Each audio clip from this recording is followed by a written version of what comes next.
안녕하세요. 2021년 6월 29일 미국 동부시간 밤 10시 45분 정도 지나고 있습니다.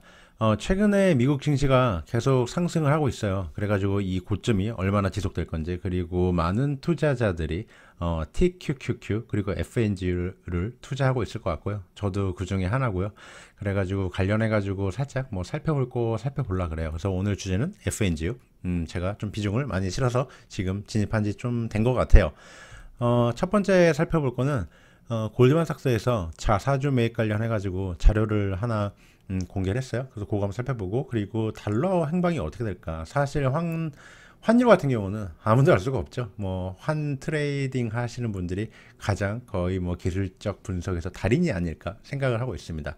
그리고 요즘에 빅스 변동성 지수 요게 살짝 저점을 기록 깨고 계속 저점 내려오고 있습니다. 과연 이걸 언제 사야 될까 아무도 모르죠. 그리고 네 번째는 FNGU 그리고 팡 그 플러스 인덱스를 한번 살펴보려고 그래요. 요게 또 살펴볼 수 있는 인덱스가 있거든요. IHS 마켓에서 아마존과 페이스북이 배당을 한다면이라는 뭐 요런 거를 한 발표를 했어요. 그래가지고 공유를 하겠습니다. 골드만삭스의 자료고요. S&P 500 수익률을 2주 간격으로 나눠가지고 쪼개가지고 나타낸 이 수익률 그래프예요. 지금 같은 경우 우리가 이제 6월 말에 있잖아요. 그래가지고 6월 마지막 두 번째 주 여기가 지금 우리가 지금 끝나고 있는 지점이고, 지금 같은 경우는 이게 과거의 이 수익률이 현재랑 똑같이 된다는 보장은 없어요. 하지만 1950년부터 2021년까지니까 거의 70년간 이런 확률적으로 이 중위값, 중간값이 이렇게 됐다라고 보면 될 것 같아요. 그래서 우리가 앞으로 이제 지나갈 7월 첫 번째, 두 번째 요 2주 수익률은 거의 이제 역대급으로 좋다. 이렇게 이제 말을 해주고 있습니다. 최근 들어가지고 자사주 매입 요거 관련해서 발표한 회사들이 많았잖아요. 최근도 아니죠. 한 6개월간 굉장히 꽤 많았어요. 하지만 실적 기간이 다가오면은 블랙아웃 피리어드라고 해가지고 자사주 매입을 금지를 이제 하는 기간이 있어요. 그래서 지금 최근 살짝 자사주 매입이 뜸하긴 한데, 지금 자사주 매입 발표가 올해 6월 18일까지 총 584 빌리언 어치를 산다고 이렇게 발표를 했어요. 그래서 골드만삭스 같은 경우는 2021년 총 발표 금액이 총 726 빌리언이 될 거다라고 이제 이렇게 예상을 하고 있어요. 그리고 이게 자사주 매입을 총 예를 들어서 뭐 한 726 빌리언 지금 골드만삭스가 예상한다고 했잖아요. 그러면은 이 금액을 다 사는 게 아니라 이거를 뭐 2년간, 3년간 아니면 5년간 나눠서 사는 거예요. 하지만 이 골드만삭스 요 IB 같은 경우는 오랫동안 총 300 빌리언 이상이 자사주 매입에 돈을 쓸 것이다 라고 이제 예상을 하고 있어요. 그래서 이게 증시에 조금 더 우호적인 부스트 영향을 줄 수 있을 것 같습니다. 달러 인덱스 모습이고요. FOMC 발표 이후로 달러가 급등을 했죠. 그래서 이제 지금 RSI 확인해 보면 상당히 과매수 구간에 이제 진입을 했습니다. 그리고 살짝 잠시 휴식을 취하다가 하락하기를 거부하는 듯한 이런 모습을 나타내고 있어요. 지금 요게 지금 200일 이평선이거든요. 지금 요렇게 사이에 낀 이런 모습을 보면은, 기술적으로 보면은 하락하기를 좀 거부하고 상승하려는 그런 움직임을 보여주고 있다라고 해석해 볼 수 있어요. 달러 같은 경우는 뭐 예측하기가 굉장히 힘들기 때문에 그냥 기술적으로 보면은 지금 살짝 상승하려는 모습을 보여주고 있다. 하지만 어떻게 될지는 아무도 모르기 때문에 한번 뭐 이번 주 한번 지켜봐야 될 것 같아요. 조금 주목해 볼 만한 모습은요. 전체적으로 이렇게 투기나 에셋 매니저나 요 헤지 펀드 이들의 달러에 대한 숏 포지션이 2019년도 7월부터 2021년도 1월까지 쭉 진행이 됐어요. 그러다가 최근에 다시 이렇게 롱 포지션을 살짝 취하는 모습을 보이다가 다시 약세로 베팅을 하다가 최근 들어가지고 다시 롱 포지션을 취하는 걸 볼 수 있는데, 제가 주목해서 보는 거는 이 에셋 매니저들이에요. 그래서 얘네들의 이 롱 포지션 규모가 상당히 많이 늘었다. 아무래도 자산 규모가 상대적으로 크기 때문에 이들의 움직임이 발생하고 있다는 것이 좀 중요해 보입니다. 최근 그 빅스 변동성 지수가 새로운 저점을 이제 기록을 했죠. 계속 여기서도 이제 다시 반등할지는 모르지만 새로운 저점을 좀 기록 중이다 이렇게 볼 수 있어요. 이 변동성의 내재 상관계수거든요. 요게요. 요것 또한 지금 보면 급격하게 하락을 했어요. 이 말은 해지 파생 상품들이 지금 결코 비싼 가격은 아니다.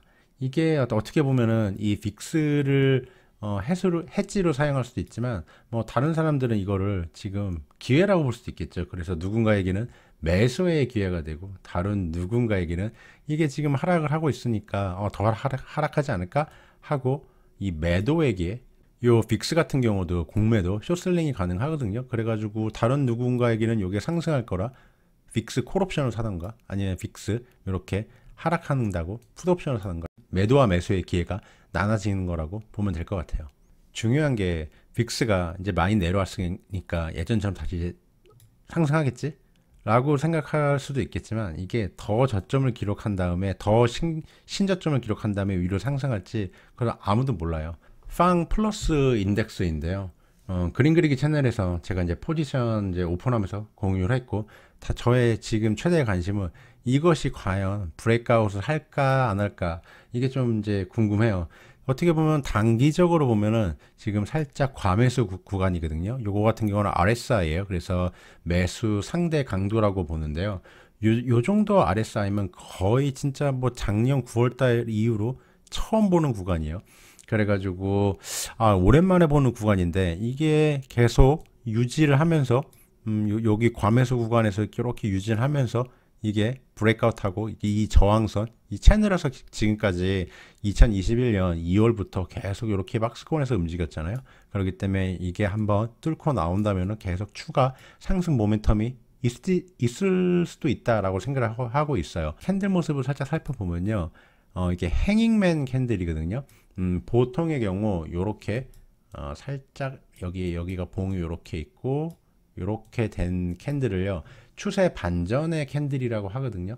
하지만 이제 이런 행잉맨 캔들이 나오면 내일 어떤 식으로 캔들이 나오는지에 따라서 이제 확인을 할 수가 있어요. 그래서 내일 어떤 식으로 요 캔들이 만들어지는지 좀 지켜보려고 해요. 뭐 사실 팡 플러스 인덱스랑 이렇게 나스닥이랑 구분을 하는 게 좀 무의미하긴 해요. 왜냐면 나스닥의 큰 비중을 차지하는 게 팡 플러스 이 메가테크 회사들이니까요. 하지만 팡보다 요 나스닥이 상당히 모멘텀이 세요. 그리고 또 이제 주목할 만한 거는 요 VXN이라는 거는 나스닥의 변동성 지수거든요. 근데 요게 오늘 살짝 픽업을 했어요. 그래가지고 요게 과연 이렇게 더 솟아가지고 이제 여기서 어떻게 보면 채널 상단을 만났기 때문에 살짝 내려오게 될지 그것을 내일 한번 주목해 보려고 해요. 나스닥 빅스가 여기에서 다시 밑으로 살짝 내려가면서 이게 브레이크아웃 하면은 추가 상승 공간이 충분히 열려 있다라고 보고 있어요. 요 커브 같은 경우는 변동성 지수에 대한 사람들의 심리가 좀 심리 혹은 투자 심리가 어떻게 되는지 알 수 있어요. 2020년 3월 같은 경우는 이게 반대로 이렇게 돼 있었어요. 왜냐면 단기적으로 이 해지 상품 빅스를 매수하려는 사람이 많았었고 당연하겠죠. 2020년 3월 4월에는요. 그리고 점점 이게 줄어드는 구조였어요. 하지만 지금 정반대예요. 지금 해지에 대한 수요가 거의 없고 이게 점점 이렇게 올라가는 모습을 띠고 있는데 이거 같은 경우는 지금처럼 이제 해지에 대한 수요가 거의 없는 상태로 이제 보면 해석하면 돼요. 지금 그렇잖아요. 마켓은 계속 이제 신고점을 올라가고 있고 그러면 아무래도 이 빅스 변동성 이 하락에 대해서 해지하는 수요가 당연히 줄어들지 않을까요? 하지만 근데 이게 빅스가 지금 비싼 편은 아니거든요. 이런 빅스 뭐 옵션이라든가 이런 것들을 보면요. 근데 중요한 게 지금 이 S&P 500 지수가 거의 위에서 이렇게 살짝 꾸물꾸물 이렇게 움직이면서 조금 상승하고 있잖아요.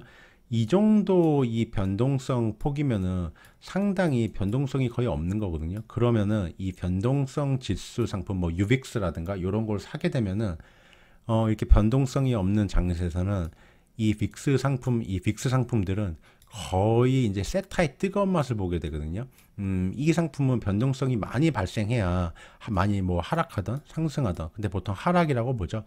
이게 하락폭이 커야 수익이 크게 나는 구조인데 이거 같은 경우 이렇게 변동성이 없고 여기서 왔다 갔다 하면서 조금씩 상승하는 모습을 그리게 되잖아요. 그러면은 이제 타임 디케이, 이 세타에 의해서 주가가 살살살 녹게 돼요. 그래가지고 지금도 이 유빅스라든가 이 빅스 관련 상품이 저렴하기는 하지만 상대적으로 비싼 편은 아니지만 그렇다고 지금처럼 마켓의 변동성이 낮은 상태에서 진입하기에도 상당히 부담스럽다라고 볼 수 있죠. 이게 오늘 IB 이 리포트 살펴보면서 상당히 재밌었던 거예요. 만약에 이 미국 대형 기술 회사들이 배당을 한다면 뭐 이런 식의 글이었거든요. 그래서 미국 대형 기술 회사 55개 중에서 36개가 현실적으로 충분히 안정적으로 배당을 줄 수 있고 그 금액은 지금 34빌리언, 340억 달러에서 107빌리언 요 정도로 레인지로 배당을 줄 수 있고 그리고 충분히 아무런 얘네들의 재무의 건전성을 해치지 않고 총 56.6빌리언을 안정적으로 배당으로 지급할 수 있다라고 이렇게 얘기를 하고 있어요.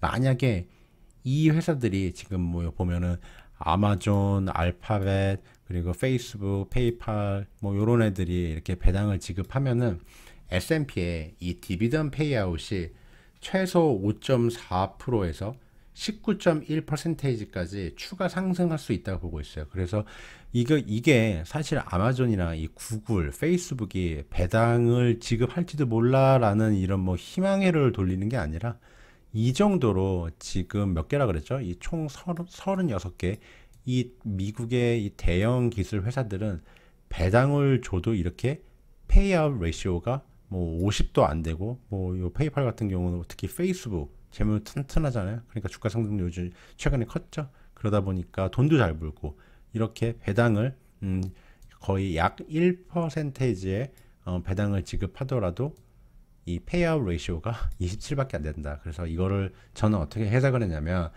이 정도로 미국 대형 테크 회사들의 재무가 튼튼하다라고 지금 해석을 하고 있습니다. 최근에 이제 마켓이 상승하면서 좀 불안한 심리가 많은데요. 항상 그런 것 같아요. 주식 시장은 걱정의 벽을 타고 오른다고 저는 생각을 하고 있습니다. 그러면 언제나 잃지 않는 투자 되세요. 네, 건강하세요.